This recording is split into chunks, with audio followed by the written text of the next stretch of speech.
Please hit the like button below, please, and share this because I feel like it's a dying thing across the world. People teaching faith to their kids and training children up in faith. So, one of the things that we were talking about today in Sunday school is I brought up David and Goliath, and I've been talking about this with my pops and other people.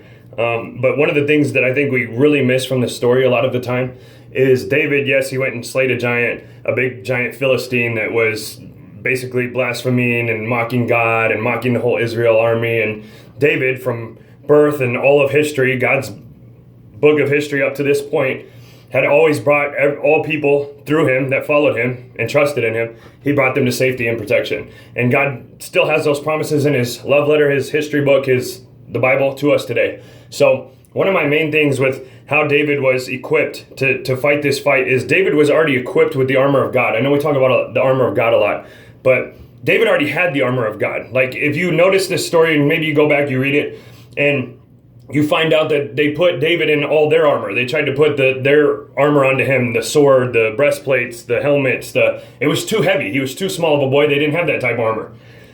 Too young of a man. I don't want to say a boy because he was the only man in out of everybody that wasn't sitting there trembling with fear. And yeah, Goliath is a huge giant.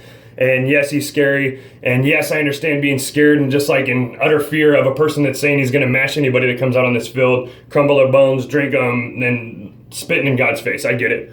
And everybody's like, why can't God just strike him down? Because God gives us the opportunity to do things in life, like raise our kids in faith, which a lot of men need to be doing. And if your kids know more stats on football and basketball and sports and other things than they do Bible verses or promises of God, we have a problem, gentlemen. We have a problem. Our kids need to be learning, and I do this with my kids when they go through something or they ask me about something.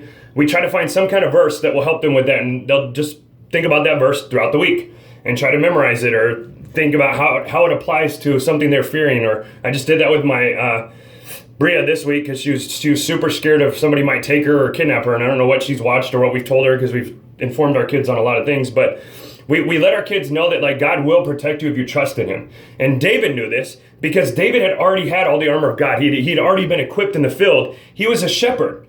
This boy was already a shepherd with a slingshot, and he had the confidence of all of these men. He was way more confident, way more tenacity, way more strength, way more courage, because he had already fought off lions and bears and tigers and wolves and all these things that came to attack his sheep. He would fend off, and he'd stand there abruptly. Like, come on, dude, no, you can't eat my sheep. You're not going to do this. And when he came and saw this giant mocking God's army and mocking the God of all creation and mocking the God that did all these things throughout human history, and he's taking breath while mocking the very God that gave him the lungs to do so, it pissed him off.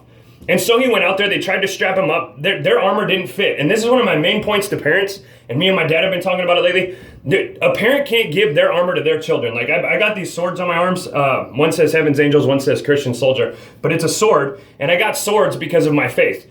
Hebrews 4:12 states that the word is living and active, stronger than any two-edged sword.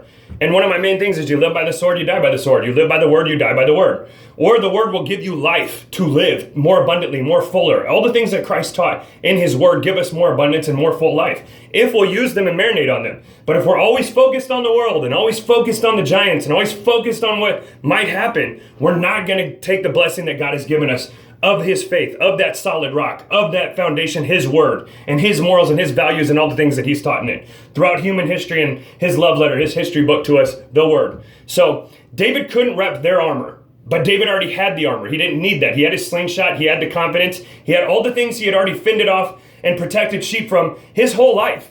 He was already stepping out there with more armor than they could give him or possibly imagine or even have. He already had all that confidence. He knew God had protected him through all these different battles. Your kids are the same way. We can plant seeds in them. We can plant seeds of growth, but God has to water them. God has to give them the sunlight, and those things have to take root and grow up. And they will if you train a child in the way they should go. But I can't give my kids my armor. Every single one of us, you can't give your kids your armor.